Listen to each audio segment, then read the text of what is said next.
Hi, welcome to my channel. இன்றைக்கி நம்ம என்ன ரெசிபி வீடியோ பார்க்க போகிறோம்னு சொல்லி பார்த்தீங்கன்னா, சோயா சங்க்ஸ் வச்சு ஒரு கிரேவி தான் பண்ண போகிறோம். அதுக்கு ஒரு வானலில் ஃபஸ்ட்டு நான் எண்ணெய் ஊற்றிட்டேன். எண்ணெய் நல்லா காஞ்சதுக்கப்புறம் அதில் நம்ம கடுகு போட்டுக்கணும்.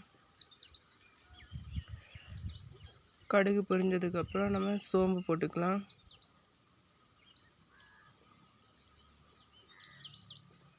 அப்புறம் கருவேப்பிலை தழை,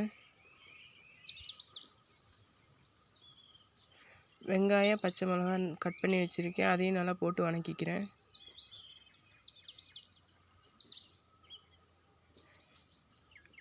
வெங்காயம் நல்லா ப்ரௌன் கலரில் வதங்கினதுக்கப்புறம்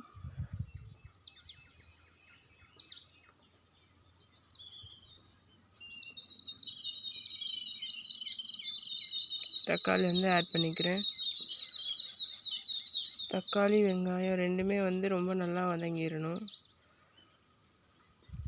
இப்போ தக்காளி வதங்குறதுக்காக நான் கொஞ்சம் உப்பு ஆட் பண்ணிக்கிறேன்.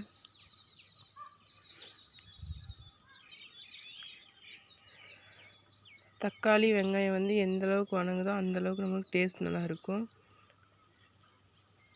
இப்போ தக்காளி வெங்காயம் பார்த்திங்கன்னா நல்லா வதங்கிருச்சு. அதில் 1/4 டீஸ்பூன் மஞ்சத்தூள் சேர்த்துக்கிறேன்.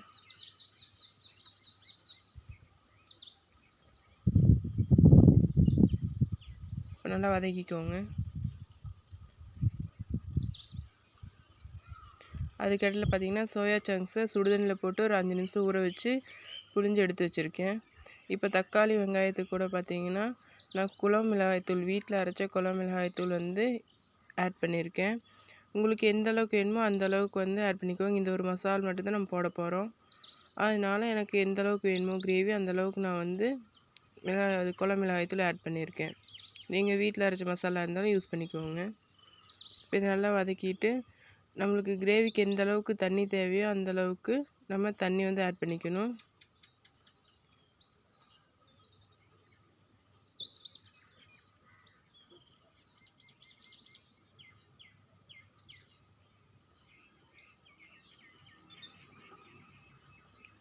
இப்போது லைட்டாக கொதி வந்ததுக்கப்புறம் இந்த சோயா சங்க்ஸ் நம்ம எடுத்து போட்டு நல்லா கிளறிக்கோங்க. நல்லா வதக்கி விட்டுட்டு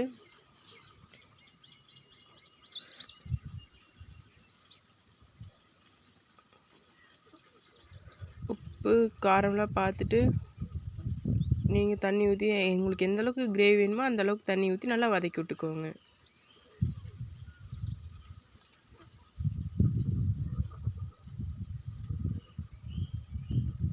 இப்போ இந்த ஸ்டேஜில் பார்த்தீங்கன்னா நான் லைட்டாக சிக்கன் மசாலா மட்டும் போடுறேன். கொஞ்சமாக போட்டுக்கோங்க.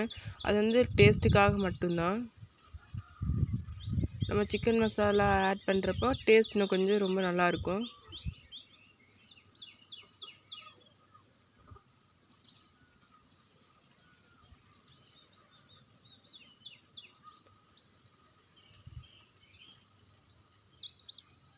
இதை நல்லா வதக்கி விட்டுட்டு ஒரு 20 மினிட்ஸ் நம்மளுக்கு குக் ஆகட்டும்.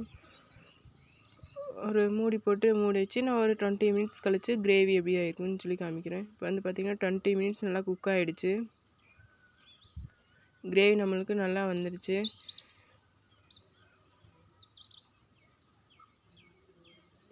ஓகே, இப்போ நான் லாஸ்ட்டாக கொத்தமல்லி தழை போட்டு இறக்கிக்கிறேன். நீங்களும் இதை ட்ரை பண்ணி பார்த்துட்டு எப்படி இருந்துச்சுன்னு சொல்லி மறக்காமல் கமெண்ட்டில் சொல்லுங்கள்.